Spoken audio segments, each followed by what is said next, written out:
आइए आज के साथ मध्य में आज बहुत ही महत्वपूर्ण टॉपिक जो कि बायोलॉजी से रिलेटेड है। अक्सर यहाँ से क्वेश्चन बनता ही बनता है, चाहे वो यूपी टेट हो, चाहे एस टेट हो, या रेलवे हो, एसएससी हो, या वनडे कोई भी एग्ज़ाम हो, यहाँ से क्वेश्चन समझता है और सभी लोग प्रेजेंट्स हैं। आइए इस सेशन को स्टार्ट करते हैं और बड़े ध्यान से इसको वॉच करते हैं, ठीक है। तो आज हम जानेंगे कि पोषण न्यूट्रिएंट्स क्या है, जो कि जैव प्रक्रम के अंतर्गत ये आपका टॉपिक आता है। जैव प्रक्रम लाइफ प्रोसेस क्या है। जैव का मतलब जीव से है, प्रक्रम का मतलब क्रियाविधि से, अर्थात जीवों की क्रियाविधि जीने के लिए या दैनिक कार्य को संचालित करने के लिए क्या क्या चीज़ें आवश्यक हैं, उसी को हम जैव प्रक्रम कहते हैं। जैसे जैव प्रक्रम के अंतर्गत किसी भी जीव के लिए पोषण होना जरूरी है, अर्थात भोजन का ग्रहण करना, श्वसन क्रिया संपन्न करना, परिवहन करना अर्थात भोजन को विभिन्न भागों तक ले जाना, विसरण करना, उत्सर्जन करना, ये सारी प्रक्रियाएं जीव अपनाता और इन प्रक्रियाओं को अपना करके अपने दैनिक ज़रूरतों को पूरा करता है, अर्थात शरीर की शक्तियों को मजबूत करता है, शरीर को जीवित रखने के लिए सारी क्रियाविधि करता है। इसी का सामूहिक नाम हो जाता है जैव प्रक्रम। तो इसी जैव प्रक्रम में लाइफ प्रोसेस पहला है आपका पोषण। पोषण क्या है, किसे कहते हैं, ये कितने प्रकार का होता है, कैसे होता है, कितने पोषक तत्वों की आवश्यकता होती है, ये आज हम समझेंगे जानेंगे। तो आइए सेशन को स्टार्ट करते हैं। बातों में ना उलझो, ध्यान दीजिएगा, समझना है, थोड़ा सा कंसंट्रेट होकर के वीडियो को वॉच करना। तो आइए समझिए पोषण किसे कहते हैं। व्हाट इज द न्यूट्रिएंट्स, पोषण क्या है। तो समझना है जीवों के द्वारा भोजन को ग्रहण करना तथा उस भोजन को उपयोग में लाना क्या कहलाता है, आपका पोषण कहलाता है। तो आप चाहो तो नोट डाउन कर लीजिए, जीवों के द्वारा भोजन को ग्रहण करना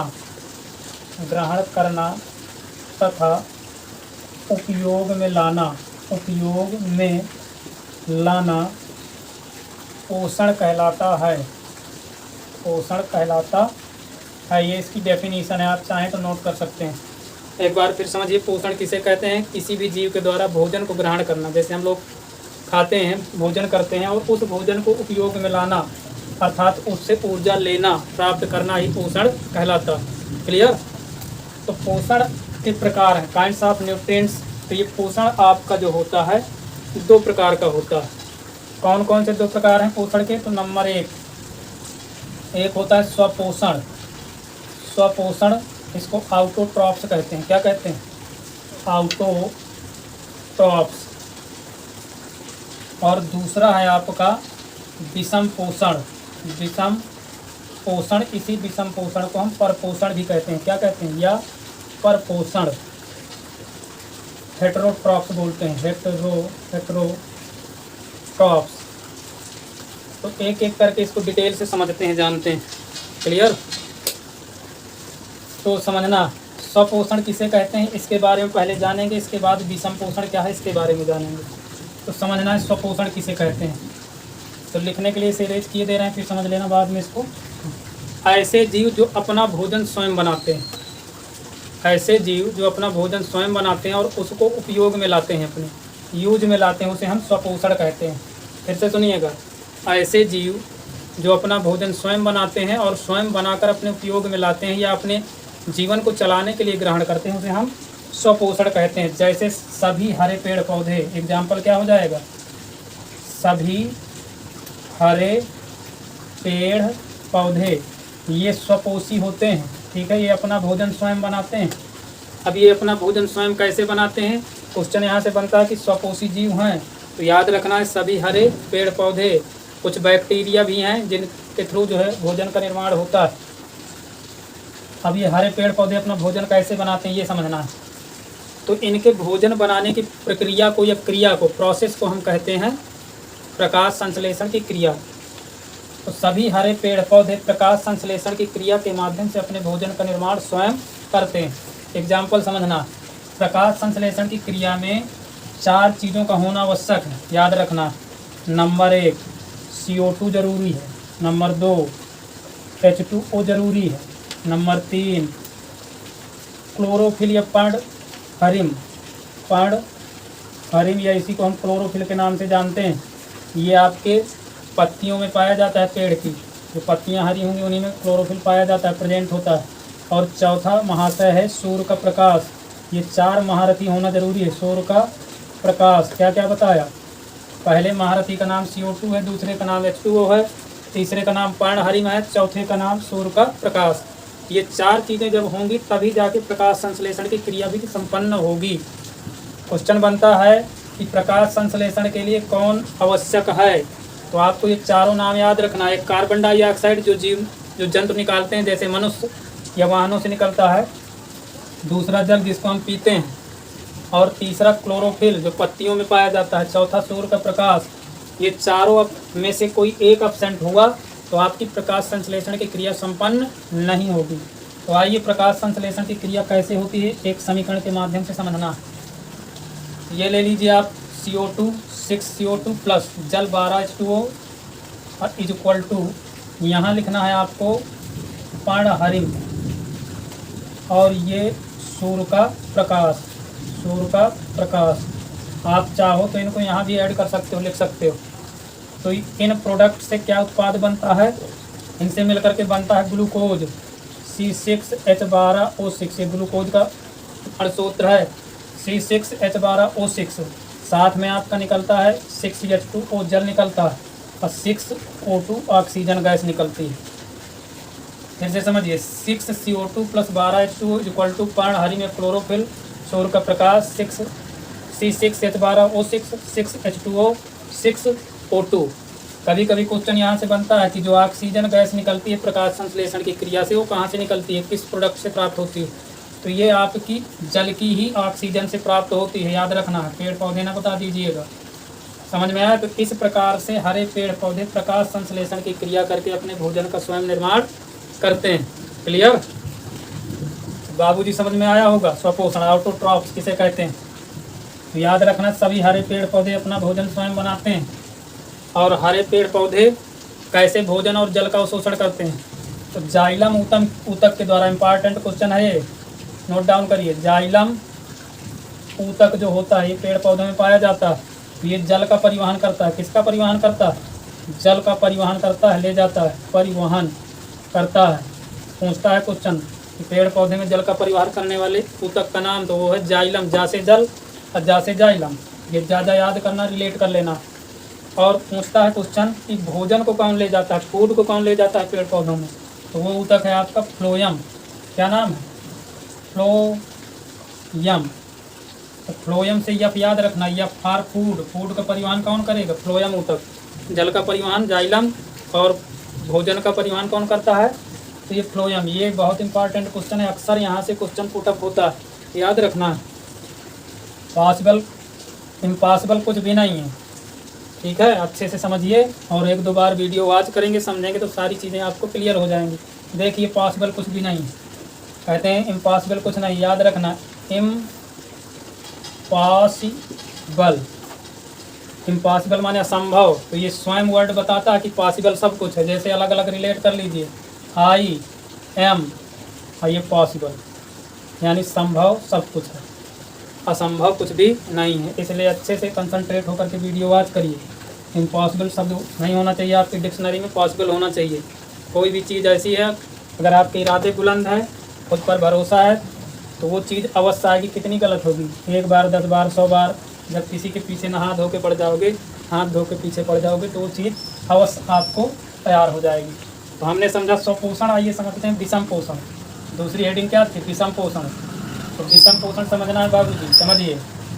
विषम पोषण, इसको हेटेरोट्रॉप्स बोलते हैं इंग्लिश में। विषम पोषण किसे कहते हैं? स्वपोषण का मतलब जो स्वयं भोजन बनाए, जैसे हरे पेड़ पौधे। विषम पोषण समझना, तो ऐसे जीव जो अपना भोजन स्वयं नहीं बनाते हैं, वो किसी दूसरे पर डिपेंड होते हैं, भरोसे होते हैं। जैसे मानव को ले लीजिए, बहुत आलसी व्यक्ति माना गया, अगर मानव चाह ले तो बहुत कुछ कर भी सकता है, ठीक? और अकेले चलने की, रहने की आदत बना लीजिए, अकेले चलना भी पड़े ना, तो शमशान में और शिखर में, सिंहासन पर सिर्फ व्यक्ति अकेला ही होता है। तो ये सोचकर आप आगे बढ़िए, अकेले ही सही, लेकिन आप कमज़ोर नहीं हैं। शिखर, शमशान और सिंहासन को पाने के लिए, ये जाने के लिए व्यक्ति सिंगल ही पहुंचता है। इसलिए आइए समझते हैं विषम पोषण क्या है। तो ऐसे जीव जो अपना भोजन स्वयं नहीं बनाते हैं, यानी अपने भोजन का निर्माण नहीं करते हैं, उसे हम विषम पोषी जीव या विषम पोषण जीव के नाम से जानते हैं। जैसे पहला एग्जाम्पल तो ले लीजिए काली खोपड़ी वाले का, मनुष्य, मैन जिसे कहते हैं, कुत्ता, हिरन आदि, ये ऐसे जंतु हैं जो अपना भोजन स्वयं नहीं बनाते हैं।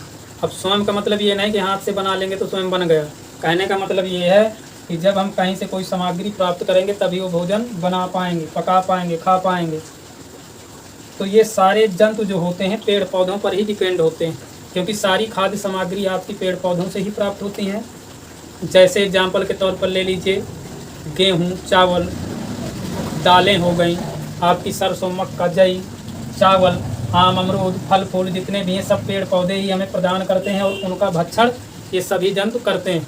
बड़े चाव से फल खाते हैं, अभी फल की बारी आएगी समझना।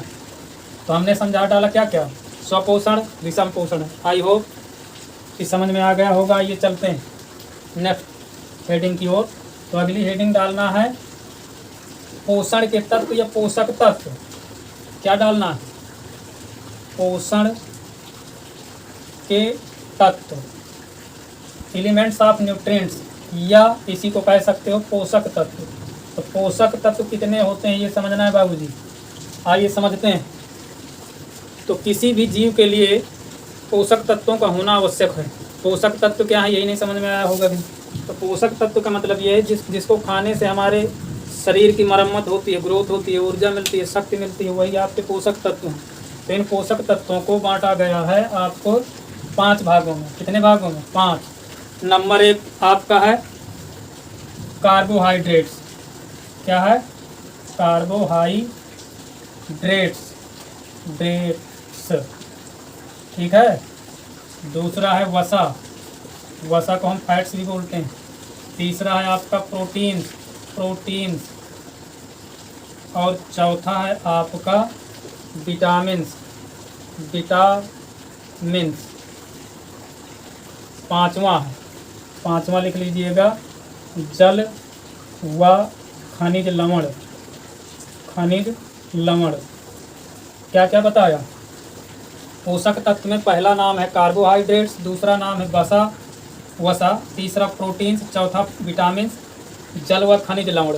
कभी कभी पूछ लेता है किसी बुक में आपकी दी है एनसीईआरटी में 6 पोषक तत्व, यानी जल को अलग कर दिया, खनिज लवण को अलग कर दिया। तो इसमें कोई बहुत बड़ी बात है, डिस्टर्ब नहीं होना है।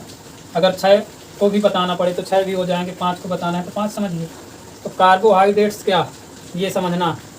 तो आइए समझते हैं एक एक करके। तो पहले का नाम क्या है, नोट डाउन किया। पहले का नाम है आपका कार्बोहाइड्रेट्स। तो कार्बोहाइड्रेट्स के बारे में समझना। तो कार्बोहाइड्रेट का निर्माण, कार्बोहाइड्रेट्स,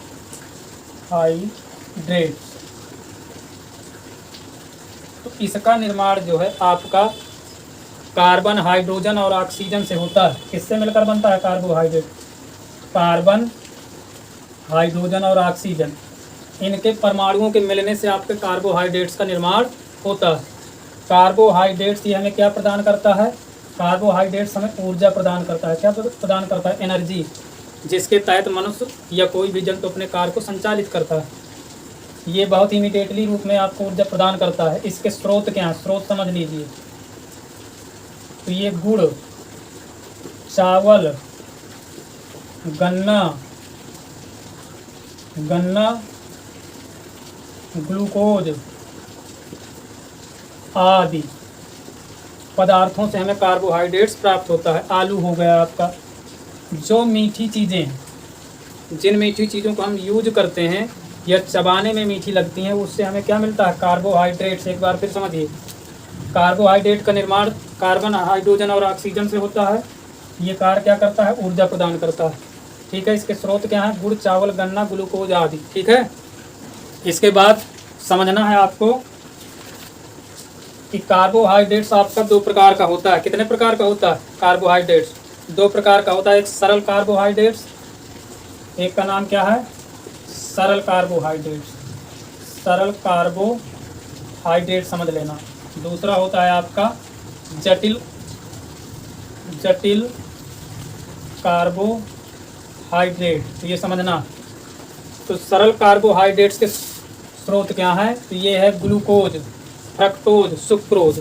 ग्लूकोज, फ्रक्टोज, सुक्रोज ये सरल कार्बोहाइड्रेट्स के अंतर्गत आते हैं। फ्रक्टोज के कारण आपके यहाँ जो फल होते हैं वो मीठे होते हैं, किसके कारण? फ्रक्टोज के कारण। और चीनी जो होती है वो एक तरह से आपका ग्लूकोज का ही रूप होती है। और जो जटिल कार्बोहाइड्रेट्स हैं, तो जटिल का मतलब जो अनाजों से प्राप्त होते हैं, जैसे गुड़ हो गया, चावल हो गया, गन्ना हो गया, तो ये जटिल कार्बोहाइड्रेट के अंतर्गत आते हैं। कभी कभी क्वेश्चन पूछता है कि सरल कार्बोहाइड्रेट्स का उदाहरण है, तो आपको याद रखना है ग्लूकोज, सुक्रोज, फ्रक्टोज। क्या क्या? ग्लूकोज, सुक्रोज और फ्रक्टोज। ये आपके 3 उदाहरण अगर याद हो जाएंगे तो काम आपका निकल जाएगा, आसान हो जाएगा, कोई बहुत बड़ी बात नहीं। ग्लूकोज, फ्रक्टोज, सुक्रोज याद रखना है। फ्रक्टोज के कारण, फ्रक्टोज पिगमेंट जो प्रेजेंट होता है फलों में, उसके कारण ही फल हमारे मीठे लगते हैं। क्लियर? और जटिल में याद रखना जितने अनाज जैसे गुड़, चावल, गन्ना, ये सारे मतलब जटिल कार्बोहाइड्रेट्स के अंतर्गत आते हैं। तो एक हेडिंग तो निपटा डाला एक महाशय को। आइए समझते हैं वसा। नोट डाउन कर लिया? वसा में समझना वसा क्या।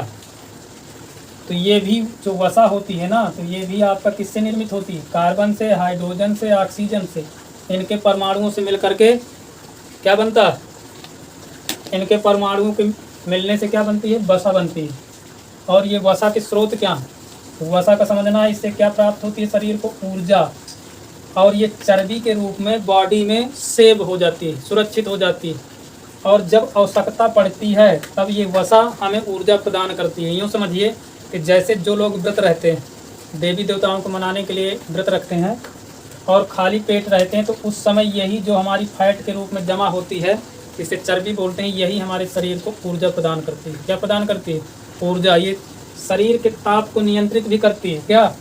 यही क्वेश्चन बनता है कि शरीर के ताप को कौन सी ऊर्जा नियंत्रित करेगी? तो वो है वसा की ऊर्जा। ठीक। और जब कोई व्रत रहता है तो कौन सी ऊर्जा हमें मिलती है? तो जो चर्बी के रूप में बॉडी में प्रेजेंट होती है, वही ऊर्जा के रूप में हमें प्राप्त होती रहती है। क्लियर? तो ये स्रोत क्या है इसके? तो स्रोत समझना। स्रोत, वसा के स्रोत क्या है? तो जितने भी तेलीय प्रोडक्ट हैं, पदार्थ हैं, तेलीय पदार्थ का मतलब जैसे घी ले लीजिए, ठीक, घी हो गया, तेल हो गया, रिफाइंड हो गया आदि। तो जितने तेलीय पदार्थ हैं तो उनसे हमें वसा प्राप्त होती है। कुछ हद तक हमें मीट वगैरह खाने से भी वसा प्राप्त होती है। तो ये वसा का भी काम हो गया। आइए समझते हैं प्रोटीन। एक एक हेडिंग अच्छे से समझिए, नोट डाउन करते चलिए। प्रोटीन लिखना है बाबूजी महाराज। प्रोटीन्स, आइए समझते हैं प्रोटीन्स के बारे में। प्रोटीन क्या है? प्रोटीन कैसे बनती है? तो इसका भी काम वही, जिनसे कार्बोहाइड्रेट और वसा बनती है, उसी से प्रोटीन भी बनती है। कार्बन, हाइड्रोजन, ऑक्सीजन, इनसे क्या बनती है? प्रोटीन मिल करके। इसके बाद प्रोटीन क्या करती है? हमारे शरीर की मरम्मत करती है। क्या करती है? मरम्मत, कोशिकाओं का निर्माण करती है। टूटी फूटी कोशिकाओं को या हड्डियों को, उनको सुरक्षा प्रदान करती है, नई सेल्स तैयार करती है प्रोटीन।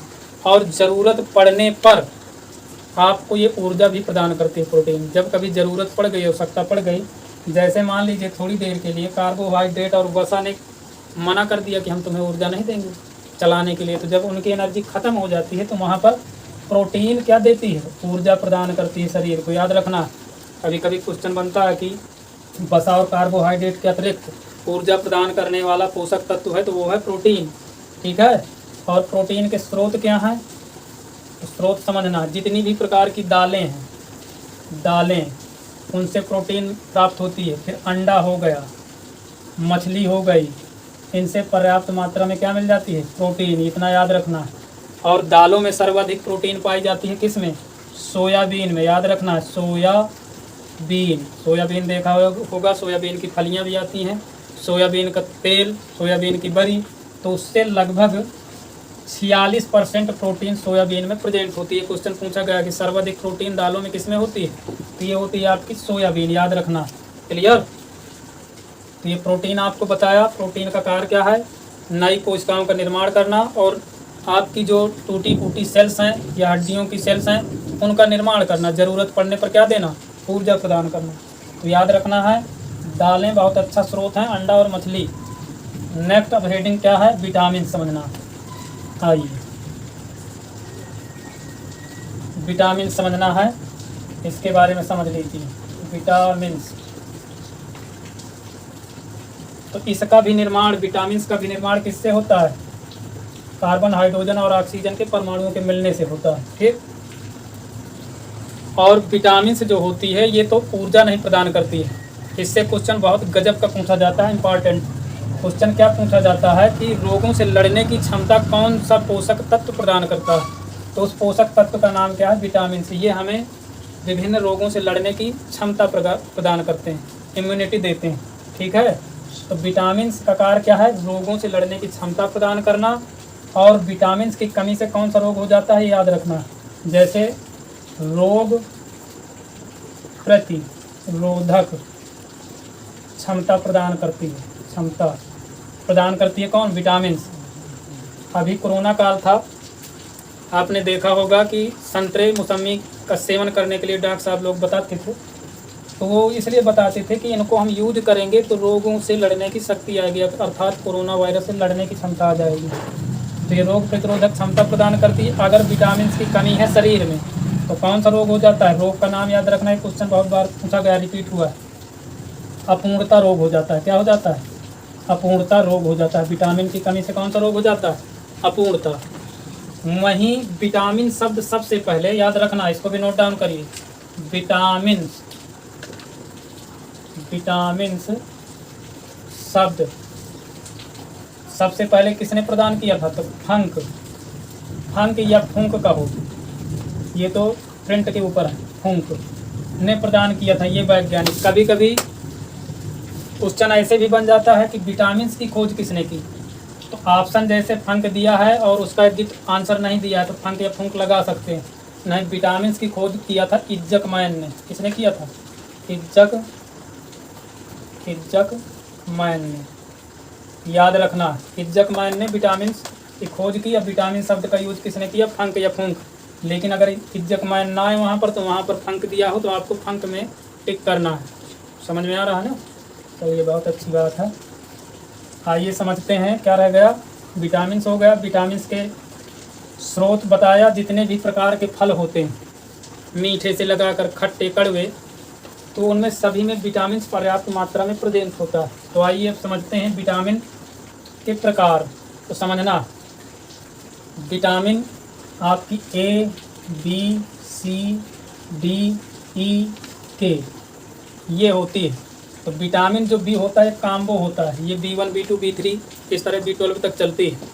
लेकिन हमें यहाँ अभी इसी के बारे में चर्चा करना है, इसके भाई बंधुओं के बारे में चर्चा नहीं करनी। तो जो विटामिन होती है तो इनसे होने वाले रोग, इनके रासायनिक नाम कैसे समझना। तो विटामिन जो होती है वो दो प्रकार की होती है। क्या प्रकार की, दो प्रकार की। एक जल में घुलनशील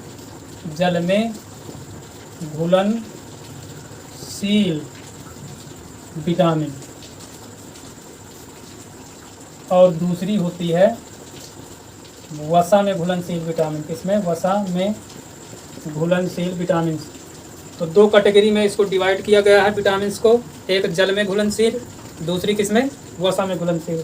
तो जल में घुलनशील केवल बस याद रखना, यानी BC जो विटामिन होगी ये जल में घुल जाती है। किसमें, B विटामिन और C विटामिन ये जल में घुलती है। शेष विटामिन जो बचती है आपकी वो वसा में घुलती है। कौन कौन सी बची, A, D, E, K। अब इनको ऐसी टिक बता रहे हैं कि ज़िंदगी में कभी भूलेंगे नहीं, हमेशा याद रहेगी।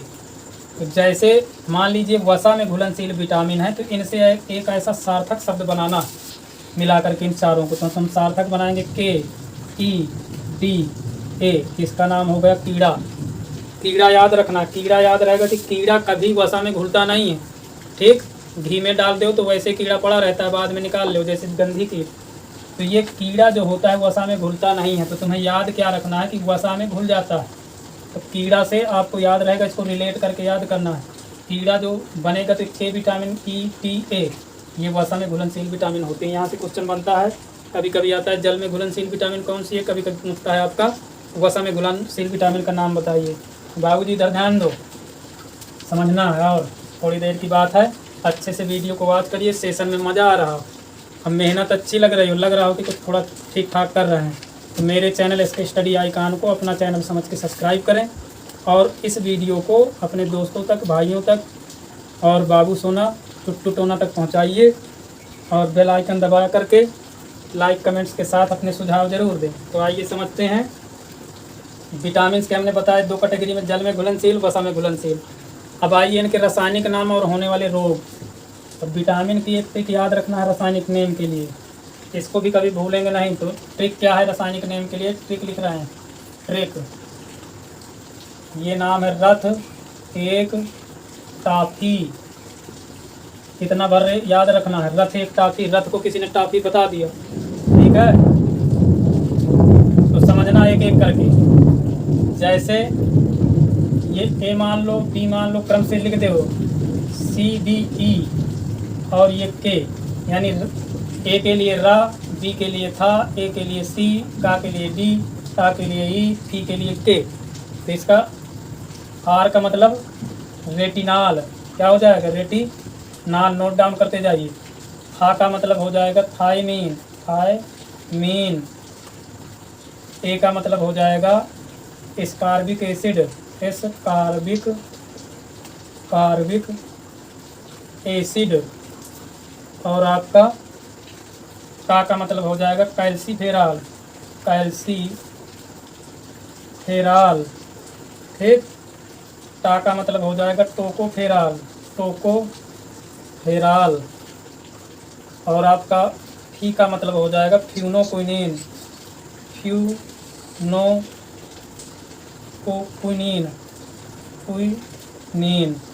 फ्यूनोक्विनिन। याद रखना इस प्रकार से। विटामिन ए का नाम रेटिनाल, विटामिन बी का नाम थायमीन, विटामिन सी का नाम एस्कार्बिक एसिड, विटामिन डी का नाम कैल्सीफेराल और विटामिन ई का नाम टोकोफेराल, विटामिन के का नाम फ्यूनोक्विनिन। तो रथ एक टाफी का एक फुल फॉर्म है। इस तरह से आपको ये इसके रासायनिक नाम याद हो जाएंगे। क्लियर? मजा आया कि नहीं? अब देखिए, ये जो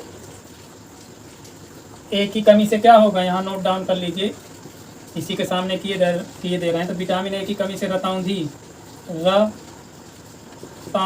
रोग होता है। कौन रोग होता है? रतौंधी। बी का मतलब बेरी बेरी रोग, क्या हो जाता है? बेरी बेरी रोग। और सी से स्कर्वी, कौन सा रोग होता है? स्कर्वी रोग। ये बहुत पूछा जाता है क्वेश्चन। सी से कौन सा रोग होता है? स्कर्वी रोग होता है। और सी का स्रोत सबसे अच्छा क्या होता है? तो ये होता है आंवला। आंवला में पर्याप्त मात्रा में विटामिन सी पाई जाती है। डी से क्या हो जाता है? सूखा रोग, हाथ पांव नकरी, पेट दमकरी, सूखा रोग हो जाता है। और ये प्रातःकाल की सूर्य की किरणों में विटामिन डी पर्याप्त मात्रा में प्रेजेंट होती है। आप सुबह सुबह उठ करके विटामिन डी प्राप्त करें। फिर विटामिन ई की कमी से हो जाता है जनन क्षमता में कमी, बाल भी झड़ने लगते हैं विटामिन ई की कमी से। और ये जो विटामिन के है आपका यहाँ लिखे दे रहे हैं, इससे हो जाता है रक्त अल्पता। क्या हो जाता है? रक्त अल्पता। इस प्रकार से एक नज़र और देख लीजिए जल्दी से। विटामिन ए की कमी से रतौंधी रोग, विटामिन बी की कमी से बेरी बेरी, सी की कमी से स्कर्वी, डी की कमी से सूखा रोग, ई की कमी से जनन क्षमता में कमी, ये बालों का झड़ना, के की कमी से रक्त अल्पता, अर्थात रक्त का थक्का नहीं बनता, रक्त पतला हो जाता है। तो इस प्रकार से हमने विटामिन कितने प्रकार की होती है, इनका रासायनिक नाम क्या है, होने वाले रोग कौन हैं और इनके स्रोत बताएं। अब आपका लास्ट का बची है, इसमें हेडिंग क्या बची है महाराज? जल व खनिज लवण। तो इसके बारे में तो सभी कोई जानते हैं, जल के बारे में, खनिज लवण के बारे में लगभग, लेकिन आप समझ लीजिए इससे ज़्यादा क्वेश्चन बनते नहीं हैं, लेकिन फिर भी पीएच मान से पूछ लेता है। लास्ट हेडिंग है 5वीं, जल व खनिज लवण। आइए समझते हैं। समझना, जल जो होता है आपका ये हाइड्रोजन और ऑक्सीजन से मिलकर के बनता है, क्योंकि इसका सूत्र क्या होता है? H2O होता है, ठीक। और जल का कार्य क्या है? जल का कार्य है आपका शरीर के ताप को नियंत्रित करना और भोजन को पचाने में भूमिका निभाना, सहायता प्रदान करना। यानी जल शरीर के टेम्परेचर को नियंत्रित करता है और भोजन को पचाने में महत्वपूर्ण भूमिका निभाता है, ठीक है। और इसके अलावा जो जल का, पीने वाले जल का पीएच मान होता है, शुद्ध मान, वो 7 होता है। 7 पीएच मान कितना होगा? 7 होगा। और जल रंगहीन, गंधहीन, स्वादहीन एक तरल द्रव होता है। क्या होता है? गंधहीन होगा, स्वादहीन होगा और रंगहीन होगा। तो इतना आपको जल से तैयार रखना है। शुद्ध पीने वाले जल का पीएच मान पूछ लेता है तो सेवन याद रखना है। सेवन से कम हो जाएगा तो अम्लीय हो जाएगा, सेवन से अधिक हो जाएगा तो आपका क्षारीय हो जाता है। क्लियर? अब समझना है खनिज लवण क्या है। खनिज लवण तो ये विभिन्न प्रकार के तत्वों को संतुलित करते हैं, जैसे कैल्शियम, आयरन, आयोडीन, फास्फोरस, ऐसे तत्वों का स्रोत होता है। ये हमारे शरीर के लिए आवश्यक है। ठीक है, इन्हें सूक्ष्म तत्व के नाम से जानते हैं। तो खनिज लवण जितने भी प्रकार की हरी पत्तेदार सब्जियां होती हैं, जैसे पालक हो गया, पत्ता गोभी हो गया, बंद गोभी हो गया, तो ये सारे आपके खनिज लवण के स्रोत होते हैं। इस प्रकार से आज के सेशन में पोषण किसे कहते हैं, पोषण कितने प्रकार के होते हैं, पोषण के तत्व कौन कौन से होते हैं, उनका सारा कुछ डिटेल लेकर के मैं आपके मध्य प्रेजेंट हुआ। ऐसा मैं चाहता हूं कि जो भी हमारे यहाँ पार्टिसिपेंट्स व्यूजर्स भाई बंद प्रेजेंट हैं, उनके समझ में सेशन आया होगा। अगर मेहनत वाकई अच्छी लग रही है तो आप कमेंट्स करिए किस टॉपिक में आपको चाहिए, विषय क्या लेकर के आपके मध्य प्रेजेंट हो, कौन सी अच्छी चीज़ें बताई जाए, पढ़ाई जाए, जो आपकी परीक्षा की दृष्टि से बेहद इंपॉर्टेंट मोस्ट। तो इसी आशा और विश्वास के साथ मैं आप लोगों से विदा लेना चाहूँगा और आज के सेशन के लिए आप सभी यूजर्स का मेरी तरफ से और आपके SK स्टडी आइकॉन के परिवार की ओर से धन्यवाद। वंदे मातरम, जय हिंद।